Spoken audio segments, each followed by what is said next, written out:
Hi friends, so you might already have guessed that something a little bit special is happening in this video right here. Basically what I thought that I would do is I would talk to you about some of my favourite comics and manga. So one of my absolute favourite mangas to come out of last year was my lesbian experience with loneliness and my solo exchange diary. This is actually the most recent issue because I cannot for the life of me find my other ones. They're gonna be in that pile of books there.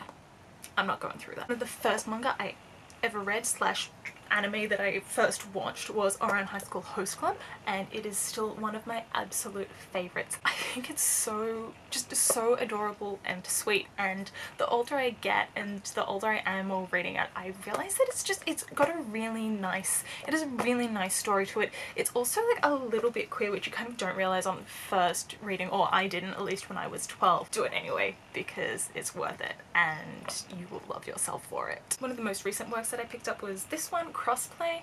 I picked it up on a total whim and absolutely loved it. I think I will actually do another vlog about identity and crossplay and playing with gender through wearing clothes and identity through wearing clothes another time, so I'm not going to actually go into that too much with this one. But also, can we just like look at the beautiful colours? I love when comics are done not in black and white. I love when they use like a different colour instead of just black and white. I think it just gives it a really interesting touch. I think it still kind of gives you the monochrome vibe, but it's just a little bit more fun, a little bit softer, and I just really like it. It's really cute. It's a lot cuter.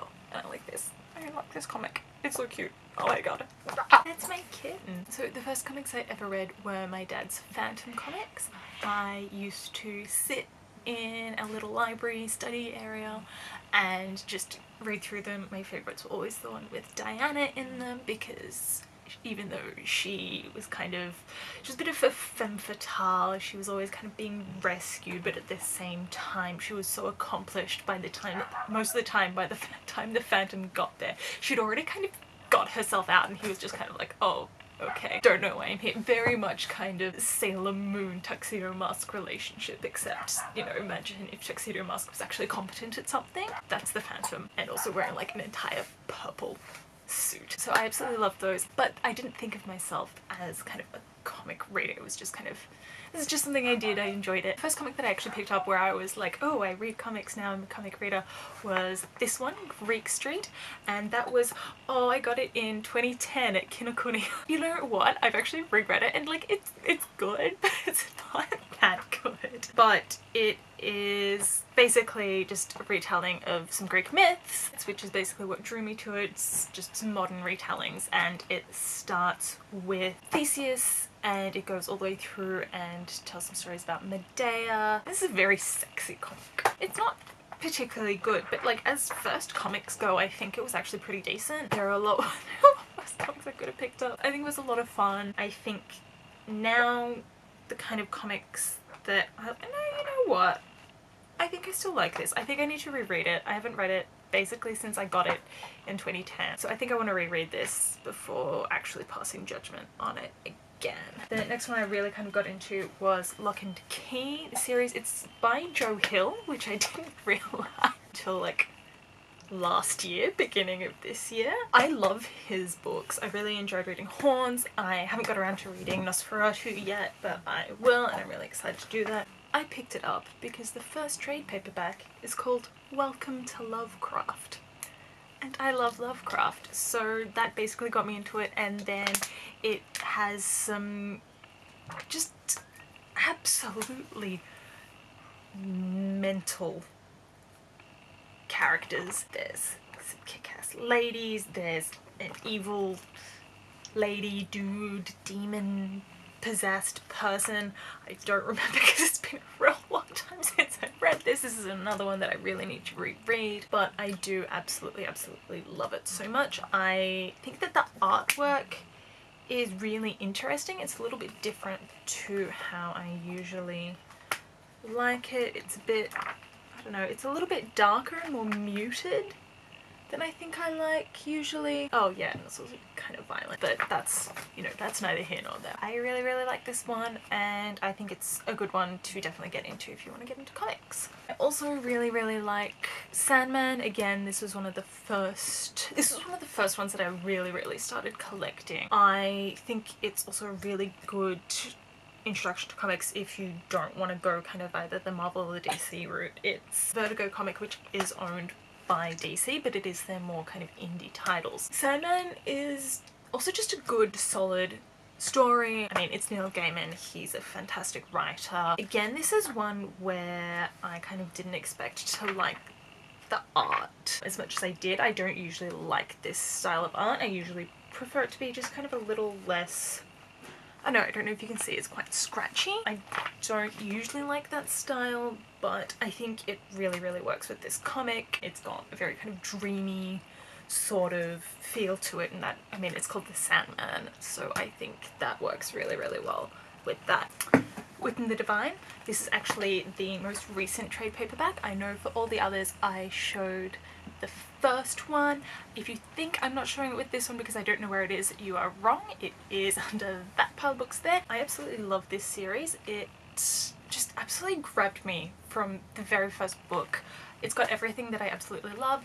It's got mythology, it's got quiz, it's got fantastic art. I think that Kieran Gillen is probably one of the best comic book writers out there at the moment, and I just love when he teams up with Jamie McKelvey. I think they are just a really good creative team, and basically just like anything they put out I will buy.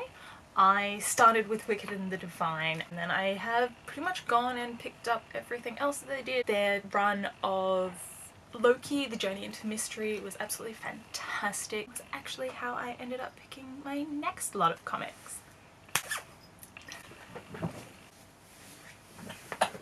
Apologies for the wig, this is really old. Captain Marvel is designed by Jamie McKelvey, and I absolutely am so happy.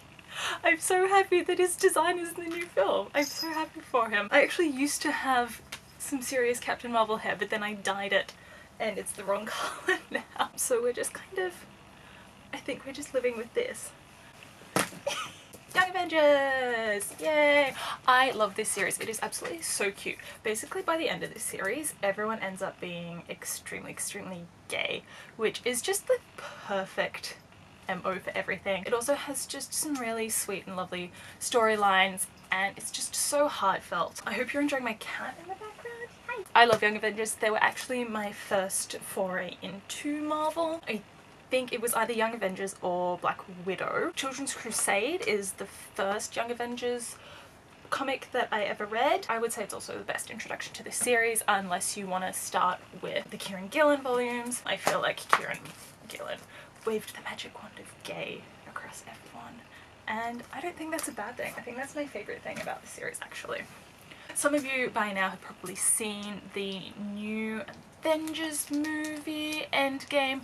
I have to admit, I didn't love it as much as I did the previous one. I really liked Infinity War, and I feel like Endgame had a lot of it had a lot of emotion that was lacking. I feel like there were certain scenes that could have been pushed a little bit harder, and in the end they kind of went for trying some not very funny jokes instead of going for genuine emotion, and I think that actually really let the film down. What we did get out of Endgame was just a beautiful shot of just all the Marvel women in just the one shot, just absolutely ready to throw down, and that actually made me so excited to go back and read one of my favourite comics from the Marvel Universe, which is Fearless Defenders. It only had a really short run because it didn't sell very well. Also because, you know, I think Marvel just has a history of not putting as much stock into, you know, certain comics that I think maybe they would be better off putting some more stock in. I don't think they allow the consumers to get a hold of comics that do include women, that do include POC or queer people. I think that judging sales by individual issues is probably not a good idea in this kind of market anymore. I think it's a lot harder to go out and find somewhere that does sell single issue comics, and that it is a lot easier for people to get a hold of trade paperbacks. They really need to wait a little bit more on sales before completely canning some series, because I like Fearless Defenders especially was going to go in a really interesting route about Valkyrie and her past, and I would have been really excited to read that, but it got cancelled before we started that. Valkyrie is a super queer icon, and it's really emphasized in this series.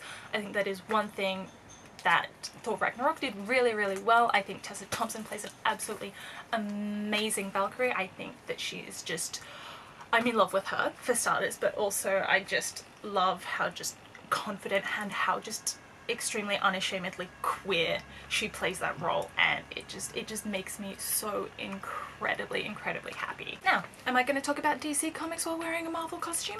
Yes, I am, because I don't put any stock into the whole Marvel versus DC, blah, what are we gonna do? Each company does certain things well. DC has a lot more emphasis on women, and I think also a lot more emphasis on people of colour, whereas Marvel is doing a lot better when it comes to queer people, but also they seem to be canning a lot of those works recently, so it's fine. We're just gonna not talk about. I'm really enjoying, you might not have noticed, I'm really enjoying just flipping my hair. I think this is really fun. One of the comics I picked up most recently was New Superman and the Justice League of China. So this actually starts halfway through the New Superman run. They kind of rebranded it as Superman and the Justice League of China. And I've actually never been very interested in Superman as a character. I tend to find him quite boring. This is a new Superman. This isn't Clark Kent. Completely new characters, but I also think that it would be a really good introduction to the DC universe because of that, because it really only has the core characters of the Justice League. There aren't all these other characters who you feel like you are supposed to know. You're not like being introduced to all these new people and you kind of feel like you're super behind, which is a big problem with a lot of these newer comics coming out. The comics industry has just such a long history. They have people wandering in and out, and like fans who kind of know what's going on will be like, oh, that person was like, you know, they're from 10 years ago in this other comic. But if you're new, you're not going to have any idea what's happening. You're not going to get any of that. And I think that there is kind of that big sort of gatekeeping mentality around comics, though I think that with all the Avengers movies it is starting to wind down a little bit, because, you know, comics are mainstream now. Like, everyone's seen the Avengers. It's not like a nerd thing anymore. Like, it's mainstream. And I think that's really good. I actually have a review for the Justice League of China in my blog, so just follow the little linkies down in the bar and you can check that out, and I would be super grateful. Last comic I want to talk about is this one, Beautiful Darkness. It's such a beautiful and weird comic. The art is absolutely gorgeous. It's all just these like lovely watercolor panels, and it's just, oh, it's terrifying. Look at it. It's just basically like all these little fairy creatures who live inside the body of a dead child. And if that is something that is up your alley, then I cannot recommend reading this comic.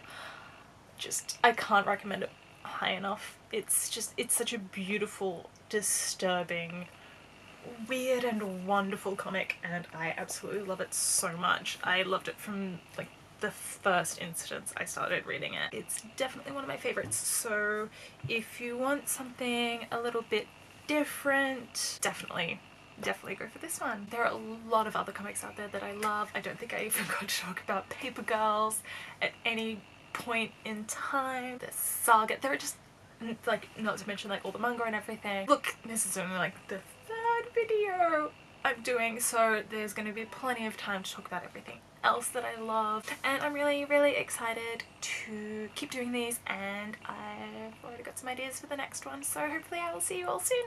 Bye!